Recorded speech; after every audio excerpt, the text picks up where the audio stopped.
Welcome to Health Oddity, episode 155. This week it's just me and Peter. James is on one of his many, I think, many holidays. And it's particularly one of his holidays this time of the year, I think, when he goes completely black. What do we call it in the military when you... He's gone dark. He's gone dark. Off the grid. Yeah, he's off the grid. He's, I don't know, where's he gone? He's probably gone somewhere nice and sunny. He always does. He's in Greece somewhere, isn't he? Yeah, well, that's particularly sunny at the moment, I think. Yeah, I think he's in one of the places that's not having trouble, I think. Yeah, so it's us. We're going to, like, the two grumpy men having a chat. Where's that cloud? Yeah, occasionally moaning. Sometimes a smile will cross our face. And if and here's a game, every time we smile on the Zoom call, you can drink a shot. Otherwise, or you can get a little bit more drunk if every time we moan, you drink a shot. James keeps it positive, doesn't he? That reminds me, there's a Frasier episode. I love Frasier. There's a Frasier episode where him and Niles want to watch their program, and Martin's like, no, I want to watch my game show. So, they're always clashing about what to watch on telly. And it turns out the game show is the Antiques Roadshow, which is exactly what Martin and what Frasier and Niles want to watch. So then later on, it's turned into a drinking game. So Martin has to drink some beer, and they have to drink some wine every time someone says veneer. They're like, veneer. Veneer. They're another bottle of wine. Brilliant. I mean, it is a bit like the was it like the pop idol of kind of in the intellectual world, because there's always that pause before they give the final verdict on the price. Just like there's always the pause in Pop Idol where before they announce the winner, yeah, there's always a dramatic pause, and you always say, "Oh, is it going to be $5,000 for that brooch?" Or we yeah. Well, what was I going to say? Yeah, it's it's funny because you watch people doing it. They basically take stuff on, don't they? And they're like telling them all about it. And they go, "This is 19th century," and they're like, "Yeah, just tell us how much it is, so I know how much I can say." Yeah, and they had to pawn the families. Yeah, talking about stuff, shopping stuff on price. It's like, just tell us how much it is, so I can go out and buy this thing that I want. Well, there is the occasional disappointment when they've kind of waxed lyrically about how beautiful this object is and how it's one of a kind. It turns out to be about 20 quid because no one actually wants it. But it's a great example of that thing. The disappointment. There was one on the other week or a while ago. Can't remember. We don't usually watch it, but it was just on, and there was some people who had a Victoria Cross medal. Oh, wow. No, right, George Cross. That's like World War. Was it World War II? After, yeah, King George. So I thought, what was it? Well, anyway, it was a Victoria Cross. So well before that, and it was worth like 350 grand or something. It was something ridiculous. It was like, I think it was the most anything had ever been. No, was it more than that? Anyway, it was a lot of money. It was huge. It was a lot of money, yeah. You can see the people going, right, we'll be sticking that straight back in the safety deposit box in NatWest. Well, as long as NatWest doesn't give away the location, given their discretion at the moment. Probably moved now. Yeah, I think it's a few weeks on now, so it's very topical at the moment as we talk. Yeah. Well, those in the UK will know what we're talking about. So yes, it's because it's me and Peter. We're both going to update you on how we're doing. I'm fine, by the way. Yeah, just kind of delve into some things that are on top of our mind at the moment, things that are kind of perhaps we wouldn't discuss when we have a guest, and we can kind of to and fro from that. Peter, you've been well. I mean, you've been telling me about some purchases. Tell me about me goods. Yeah, exactly. Yeah, which is actually, to be fair, before you carry on, is something that I get at times excruciating amount of detail from clients about what they're experiencing, how it was before they worked with me, how it currently is, and what they're likely to expect for the rest of the week. So I'm pretty well versed in this, so I'm not too squeamish. No, without getting into too much detail, I've had good problems my whole life. I remember. So I'm working with someone on it now, but I remember when I was a kid, I had this stuff which was like flakes. Not on my body. I mean, as in it was prescribed to me. Yeah, I know what you're talking about. Like fiber flakes. Yeah, it was like fiber flakes. Leprosy. You stirred them in water. I can't remember what they were called. It's called fiber bran, fiber, something like that. I used to have it, to be fair, because I had a stomach problem before I became like in my late 20s. But I like Yeah. that. And it didn't taste very nice, and you'd stir it around and it didn't dissolve, and then you'd have to All drink. right. It was like, I mean, kids have these bubble tea now. It was probably a bit like that, wasn't it? But yeah, I remember What it is being bubble horrible. tea? But sorry, What is bubble tea? it's tea with little jelly things in it, as far as I know. I don't know. I mean, we were talking about Tarum salata before we got on. That's all they're thinking about, fish eggs. Oh no, yeah, it's tea with caviar in. The kids love it. Yeah. No, I Definitely used middle to, class. I used to have that as a kid, and then but I've always had.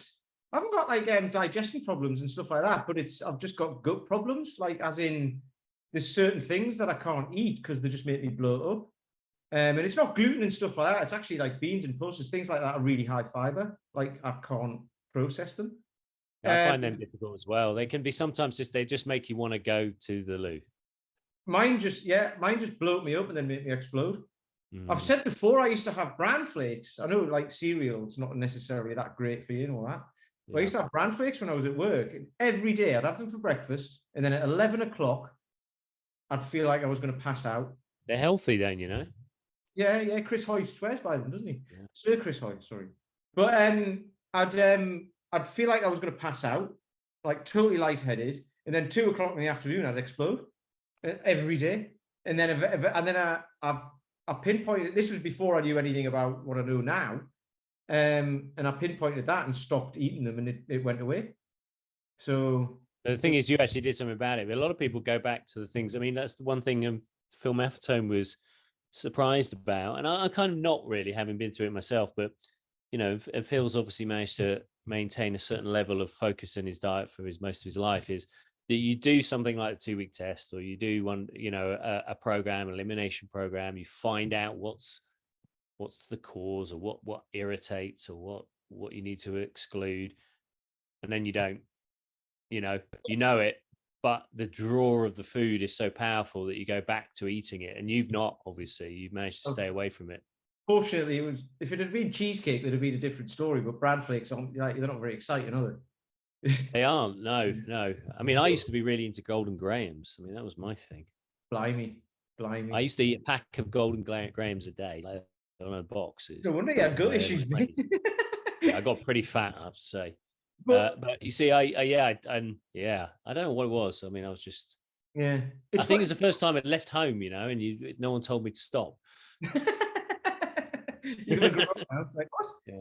No, it's funny though, because we were talking, because I've learned this as well over the last month or so, is that we were talking about this just before we started. You inherit your mum's microbiome, which I didn't know, and I don't know loads about this, but my mum, a few years back, was struggling, and she's had like, you know, gut issues her whole life as well, and which makes sense, because that's why I've had them my whole life, because that's where I got it from. And also she had a very stressful childhood and what have you, but you know, that affects your gut, doesn't it? Like stress and all that sort of stuff. So, but she was struggling a few years back with having to go to the loo in the afternoon and then passing out. Basically, she would actually pass out. And she was having bran flakes for breakfast, so I told her to stop. And not everything went away, but that specific symptom went away. And I was like, there you go. And then I never really put 2 and 2 together until a couple of weeks ago, when I learned that you inherit your mum's microbiome, and I was like, well, that makes perfect sense. We're both. I mean, I question whether or not we need that much fiber. I don't know. I'm not going to go there because I don't know. No. I don't know. But I mean, in the past, as we evolved, the sheer volume of fiber that people talk about consuming, we just wouldn't have had access to it. I mean, not without, you know, spending 2 hours of our day breaking through a root with our teeth. You know, it would have been very difficult to get that volume and amount of fiber in a bran flakes or bran, whatever they're called, you know, the little bran flakes, and then there's the little sticky ones, isn't there? All bran. No, I used to eat that one as a kid as well, actually. Yeah, and there's a lot of sugar in those things, actually. Yeah. But it's I don't know that about, I don't know. I mean, you could read anywhere that you need loads, and you could read, like, James is on a carnivore diet. I don't know what his fiber intake's like, but on a carnivore diet, it's not going to be huge, is it? I wouldn't imagine. So Well, I've done carnivore diet, and I did it yeah, for a month. Then I reintroduced fruit and a yeah, little bit of oats, and yeah, I'd never been so regular in a good way in my life. You know, I'd felt, you know, like there was never any, not fear, but there was never any trepidation from, you know, you're not farting as much. You're yeah, going much easier. You only yeah, have to go once a day. It's not an issue. yeah. I Now noticed this, that anyway. it's because I find this stuff interesting because it's different for everybody, because everyone's the reason why I'm looking into it now is to sort my own gut issues out, to get a bit more, not necessarily knowledgeable about it, but just to know where to go to someone who is knowledgeable and can help. Yeah. And the so and also I don't want to have, apart from foods that I'm actually allergic to, which there's not really a lot you can do about, Yeah. to my knowledge, Yeah. but to my limited knowledge on that. But if you're allergic to someone, someone to some food, I think that's more difficult to sort out. Yeah. But if you're just intolerant to something because it gives you these symptoms of gassiness or whatever, I think there is a way to sort that out by sorting your gut out. And that's Yeah, I what think so. so my coach on this is called Caitlin Kerfman, and she's in the States, but I know her from a business mastermind type thing. I mean, and that's what she does. So I asked her about it, and she was like, "Well, let's try and sort it out." And I was like, "Okay." So, and I asked her about that specifically because she did a GI map for me, and I asked her about that specifically, and she's basically like, "Yeah, if we can, get the problem that you're having, which I'll talk about in a minute if you want, but if you get the problem that you're having and try and sort that out, all of that other stuff should go away." So, it's well, that's what I'm hoping for. Because at the minute I have to be, it's not having to be careful what I eat, but we were just talking about as well. My diet is very boring, but I don't mind that. I have the same things over and over again, but I Yeah, quite I have very similar tastes every week. I'm always buying the same things. yeah, And at the weekend, like on a Saturday, I make cakes with the kids, and we if we go out for a meal, I don't put any kind of things on it. But I just know that I have a way of doing things that I know works, and that I can occasionally deviate from, and that's good. But if I start, like anyone, if I start just kind of adding something here, like, oh, I'm going to have a muesli bar, and then I'm going to, oh, some crisps over, I'll just have I know before I know it, there's little things that just add in that just, I start bloating up, my skin goes bad, yeah, I start feeling low energy. Whereas at the moment, it's very simple: meat, fish, good quality dairy, good quality fats, loads of fruit, and some oats, and that's yeah. basically it. The thing is, though, when I always find this funny when I've spoken to people and they're like, "Oh, it's boring though. I don't want to change. Like, I want to be able to eat whatever I want, Yeah. regardless of how it makes me feel." And then when you actually look at what most people eat, they've got what, 6 or 7 meals that they make. Yeah, exactly. The I mean, average I get people person. taking photographs every day Yeah. into our coaching system, and it is pretty much the same. I don't know what it is about granola, but it's like the thing that everyone Marketing, has. I that's mean, what it is. it's always granola. I mean, like, you try and get people to give up granola, it's probably easy to give up cigarettes and granola for a lot of Yeah. clients. I don't know what it is about granola. I think it's because it tastes like a biscuit, doesn't it? But yeah, that's always breakfast. Breakfast is always granola. Yeah, but that was one of the things Karen asked me. She was like, there was a massive questionnaire for it, and what was interesting was going through this questionnaire was like it was like 80 or 90 questions or something like that, all very simple, like about symptoms. Do you experience this? Yeah, yeah, Never, monthly, weekly, daily sort of thing. And all of the symptoms it was asking about, if you'd have asked me 15 years ago, there would have been loads of them, like dizziness and headaches and achy joints and all of this sort of stuff. And I was just going through like, no, no, no. I was like, there's nothing wrong with me.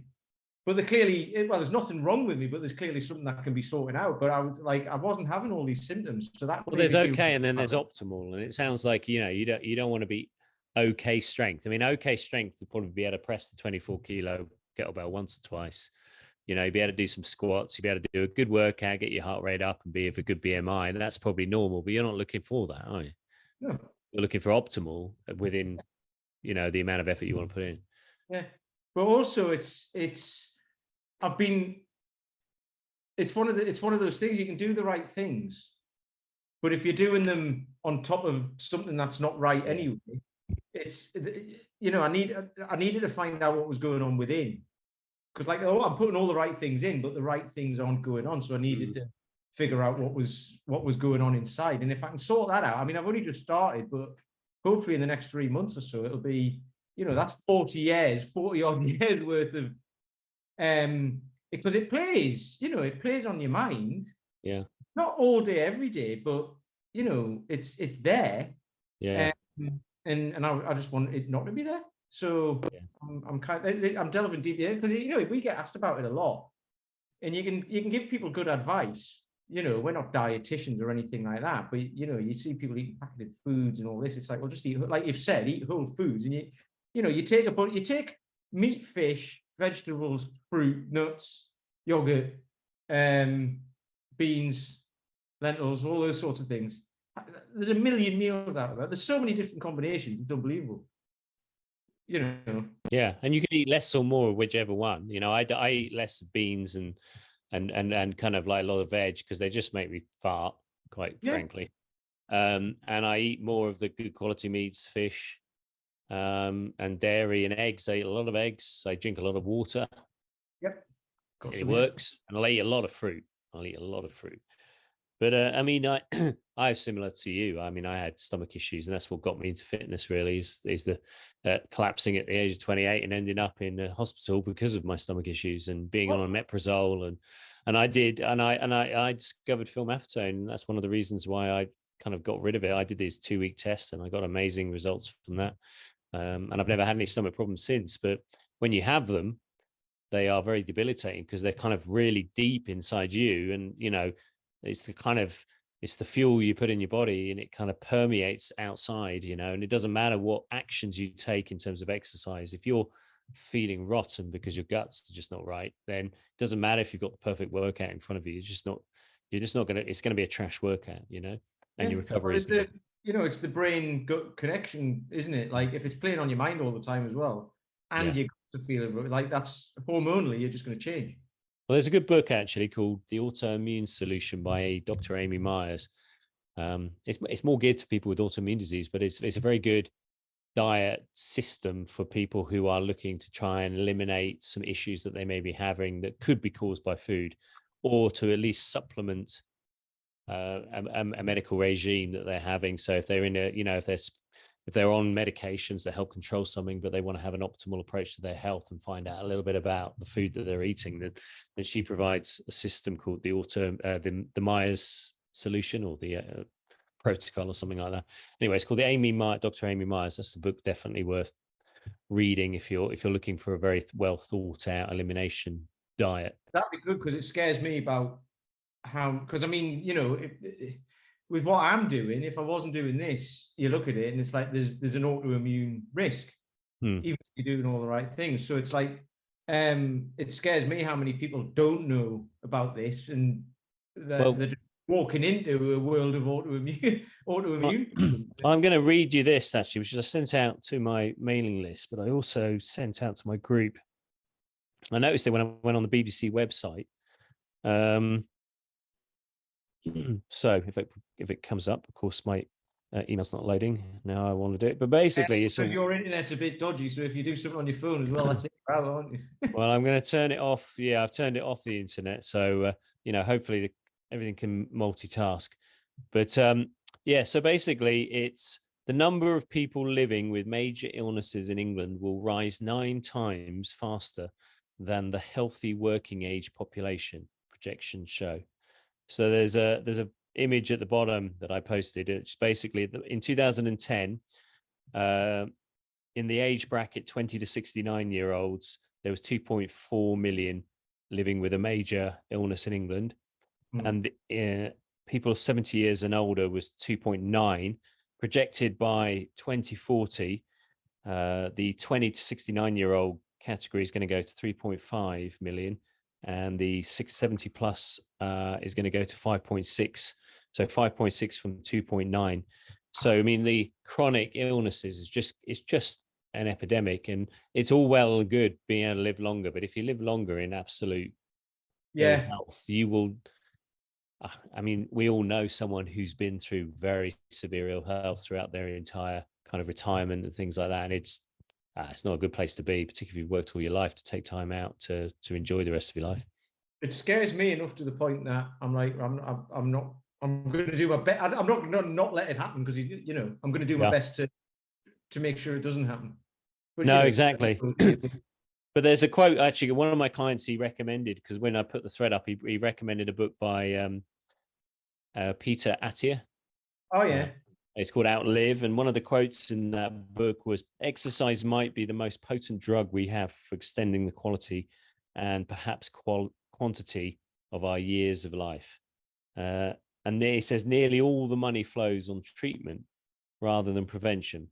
And when I say prevention, I mean prevention of human suffering. Yeah. Strategy without tactics is the slowest route to victory. Tactics without strategy is the noise before defeat. Yeah. So I thought that was certainly a book worthy. It's called Outlive. Another book recommendation. But I mean, talking about that, you look at, I mean, I don't know about the NHS budget, but there was something years ago that 10% of it was spent on managing type 2 diabetes. Yeah. Just managing it, not researching it and not trying to prevent it, just managing it in people. And that Well, was a long time ago. I wouldn't know what that would be now, but it's like he's just said there, it's going on the treatment of stuff rather than either going on like how to prevent it, but how to prevent it is how to get people not to do the things that I get to that point anyway. You know, it's really tricky, because you've got people talking about it on here to a certain number of people, and we haven't got millions of pounds to stick behind this and get it in front of as many people as possible and try and spread the message. And then you've got advertisers of big fast food chains and confectionery companies and this and that and what have you that can just plow that in front of people, and that's what people want. It's more compelling, isn't it? Well, it's easier. It's easier to get a band-aid than to do the work. I mean, we know from our clients. I mean, I just put a couple of people through the Amazing 12 we had a couple of graduates. We had another graduate, but she didn't want to do a photo shoot. But so we had two people we did photo shoots for. It's a lot of work, you know. I mean, that's the reality. It's difficult. I mean, they always say in personal training, don't sell the journey.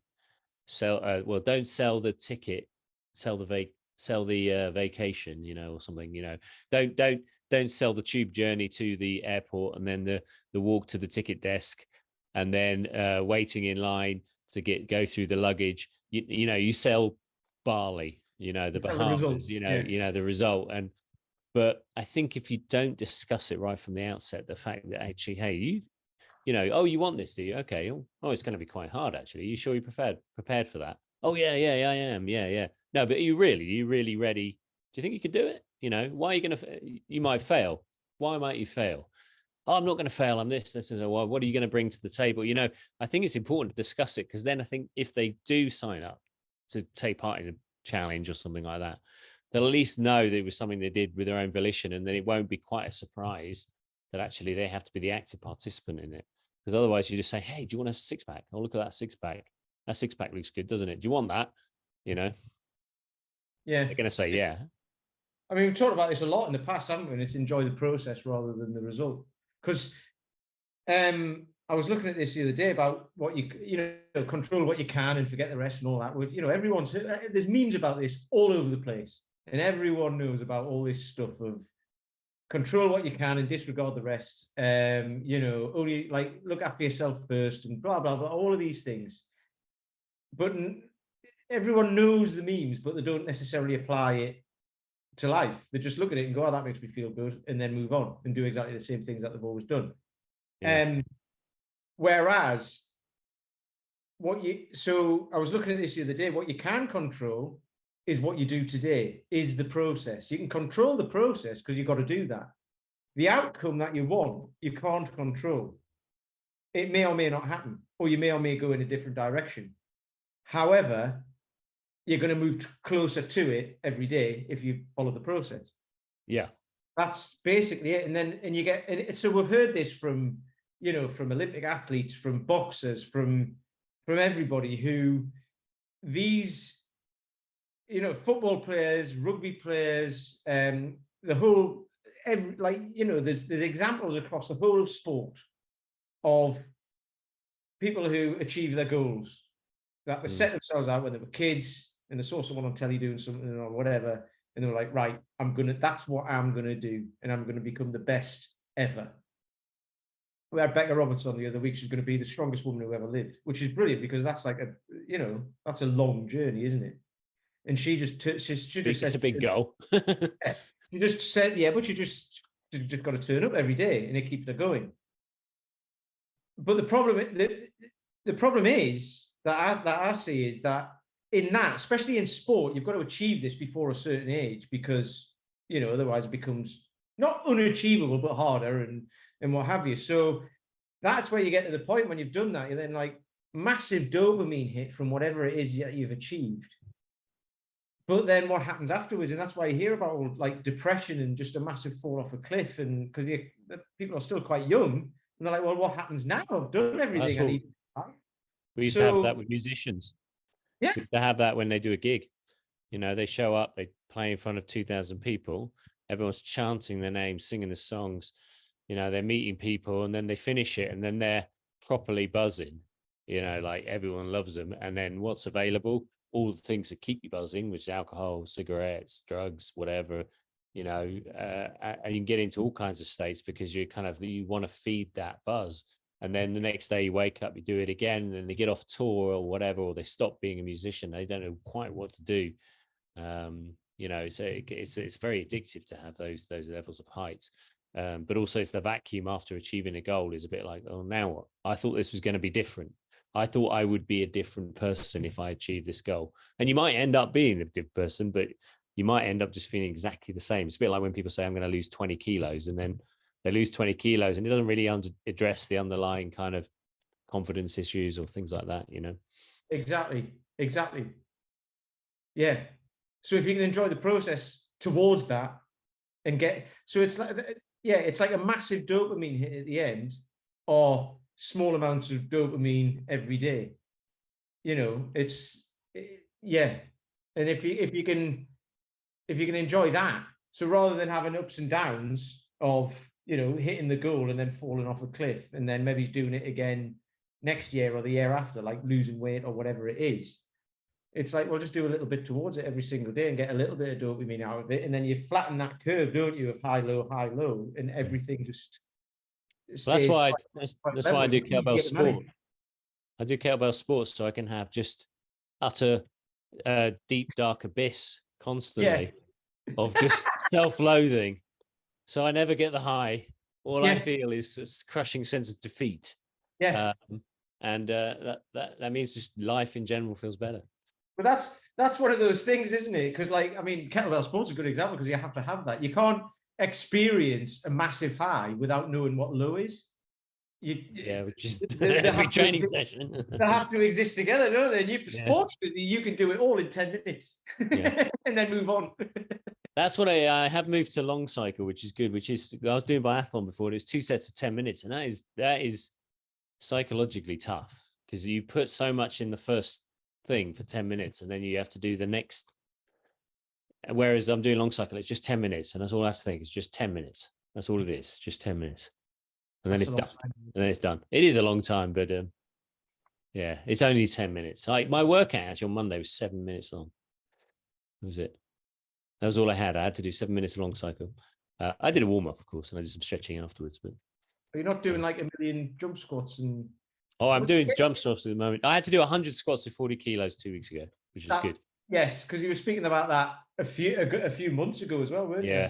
Dennis just slowly kind of working way up, but it's good. I mean, you do it at the end of the session, and then I had to do 100 bench with only 35 kilos on the bench. It worked out that I had a client, and she back squatted 65 kilos really confidently yesterday.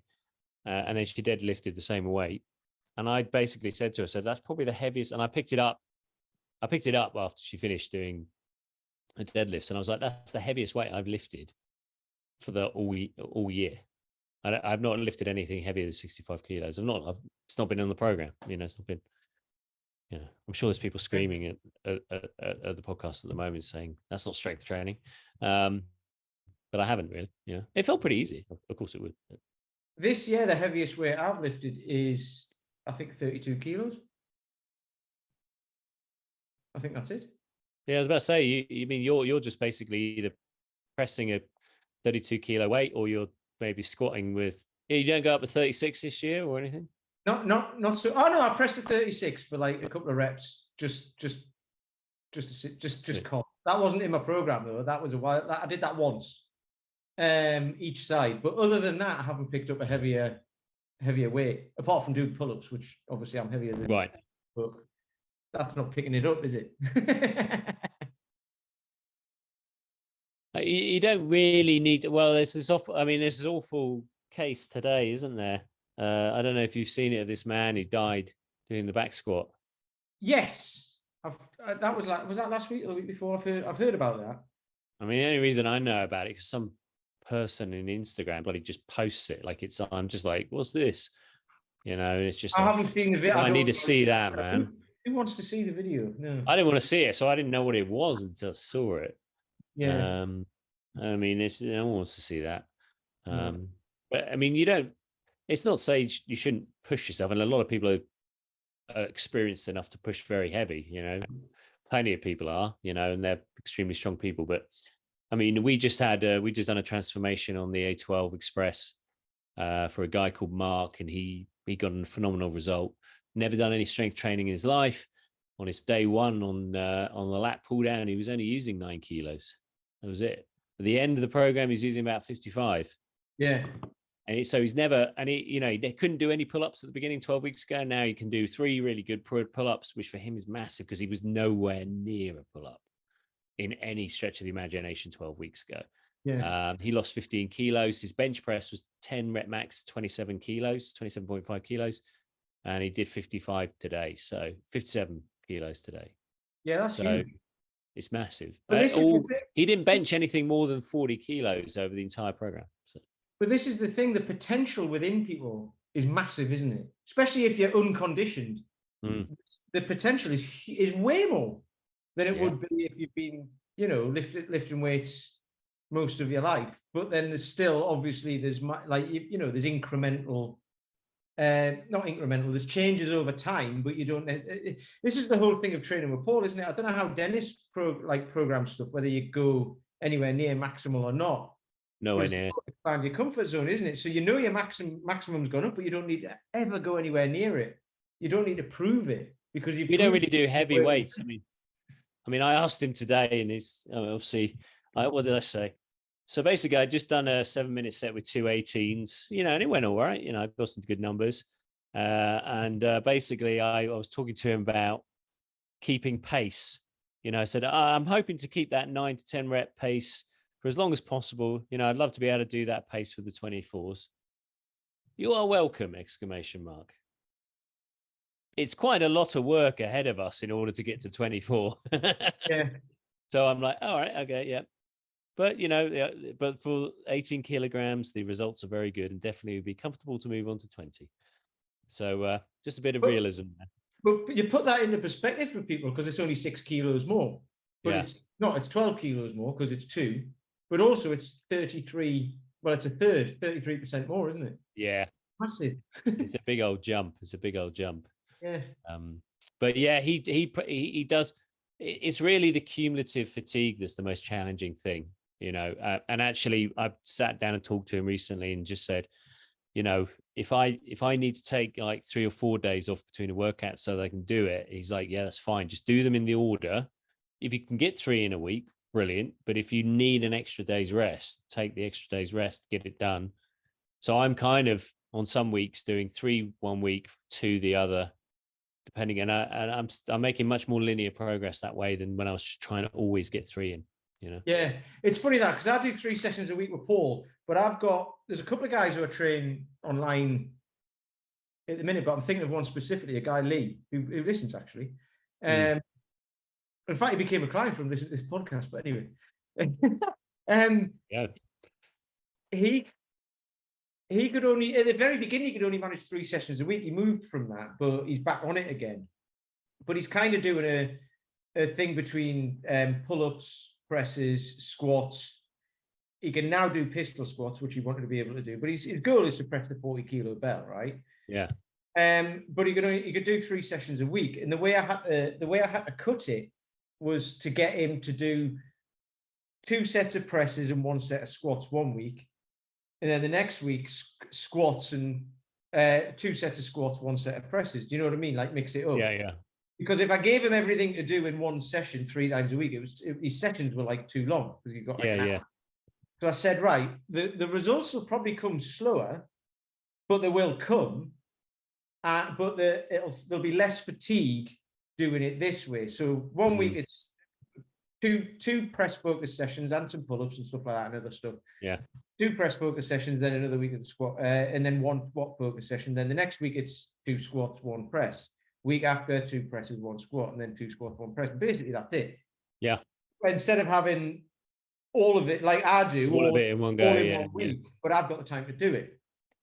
I think you have. Well, I have what I call the 40+ factor, which is the less is more approach. I mean, I'm just experimenting with a client at the moment, and I've cut his reps back on everything massively.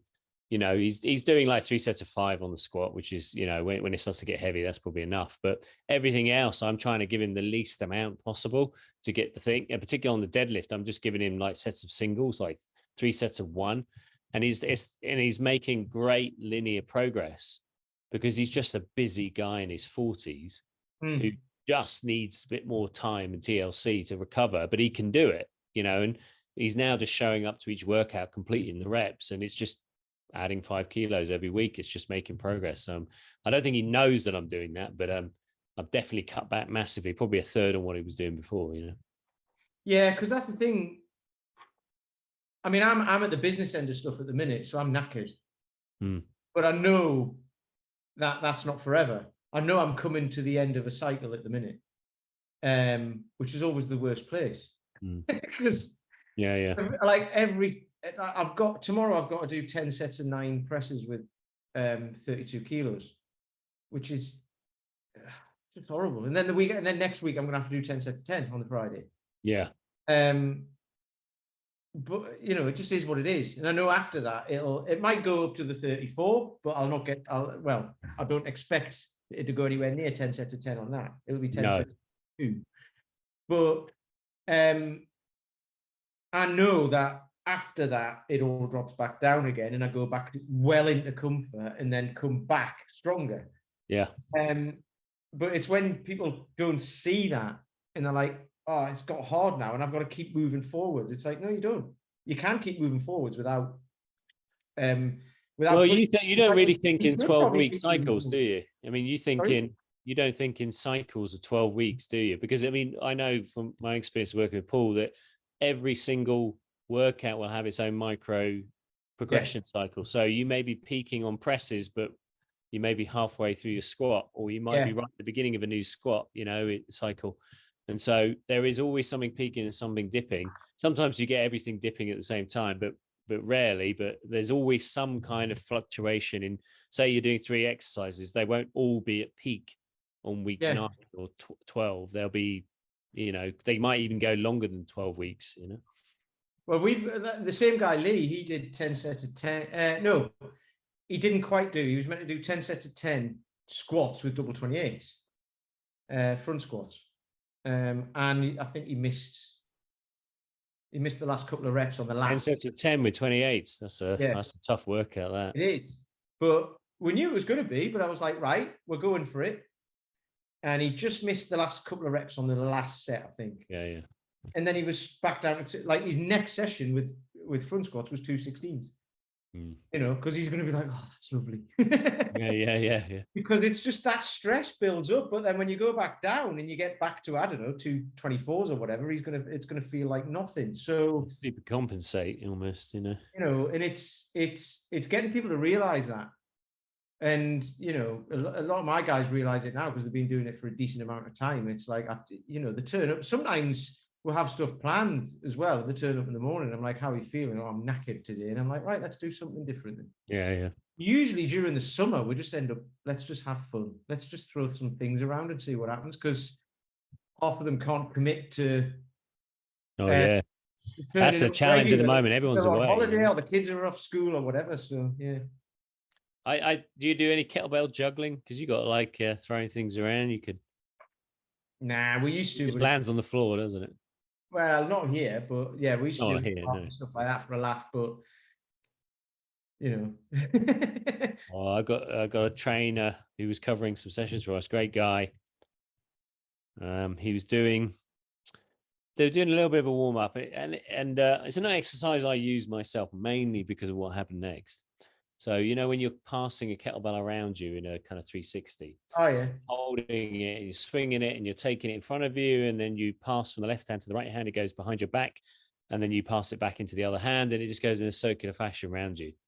And you kind of get into a little rhythm. Very important that you're focusing, because obviously you've got to pass it from your hands and not drop it. Or he dropped it on his phone. He just bought a new iPhone 14 and one of the Max ones, the big ones. And it was only an 8 kilo bell. And it just, and the hope that it was somehow fixable, Yeah. it wasn't. It wasn't. Yeah. And then, unfortunately, because he couldn't put money on his car, he got a ticket as well from bloody. I didn't pay him that much money. I mean, yeah. I don't know what that was, like 1,800 quid of mistake that day. Yeah. Yeah, that's not so good, is it?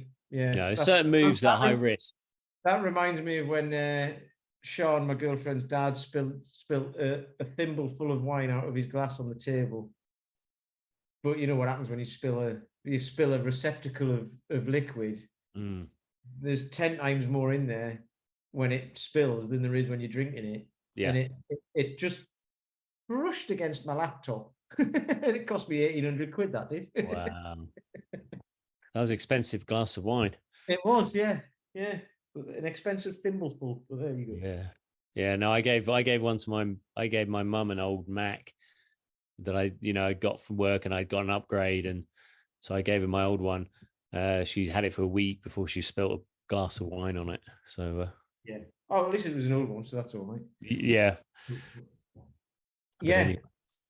So I think we pretty much covered probably most bases that are out there. And yeah, absolutely. There we go. Sorry. And the Health Oddity audience is now full to the brim with actions and inspiration. Absolutely. And they're all good. Like, don't worry, I'll keep you posted on how my gut's going. Yeah. We're going to set up a special WhatsApp group for people who want to who want daily updates on timings and everything else. But in all seriousness on that, Caitlin, who I'm working with, we might get her on the podcast to talk about this stuff, because it's really interesting. Depends how it goes, I suppose. Yeah. Well, this is the thing. I don't know so far. I know what's wrong, which I didn't know in the past. So, yeah. So it's nothing actually wrong. It's just things could be better. So let's see how it goes. So you're not on Tum Tums and Rene? No, one of my guys did tell us, he goes, you just need to drink Yakult and you'll be all right. And I'm like, it's not really good. I mean, do those things do anything? I've no idea. Apart from just pump a load of calories in you. I don't know. But this is one of the things, because we talk about this as well. Like, your mate down the pub tells you, like, here's what you should do. Here's what you should do. Here's what you should do. You just take this and then it's all right. Or you go to someone like Caitlin, like I did, who knows what they're talking about, and ask them. Well, that's it. Isn't it better to put it as a suppository anyway? What? Like bacteria. I'm not sure with that. Have you seen the size of that? Or a Yakult. Yakult would fit in there, I think, but that's not. This is why we have James host these things. He's the theater, isn't he? It just descends. Anyway, so yeah, well, thanks guys for listening to Health Oddity. Peter, would you like to end with any last words? Final words? No. We've been talking for about an hour. So please do share the podcast. We would like some more reviews, actually. I mean, I don't know how many reviews we've got, but I'm sure we could do with some more on the Instagram. No, what's it called? Spotify or iTunes. I think iTunes you can actually write about what you think of it, whereas in Spotify you can just give it a rating. But it does help us grow, and we do have listeners, people listening to us, sharing it. We come across people who listen to the episodes, and the algorithm just needs to recognize that by having some reviews. So please do share it and like us, subscribe. Otherwise, we'll see you next week. And I don't know who we've got, and I don't know when James is back, but I'm sure it'll all come together in the end. James is back next week. James is back next week. There we go. You're saved. Everyone's saved. Okay, take care, guys.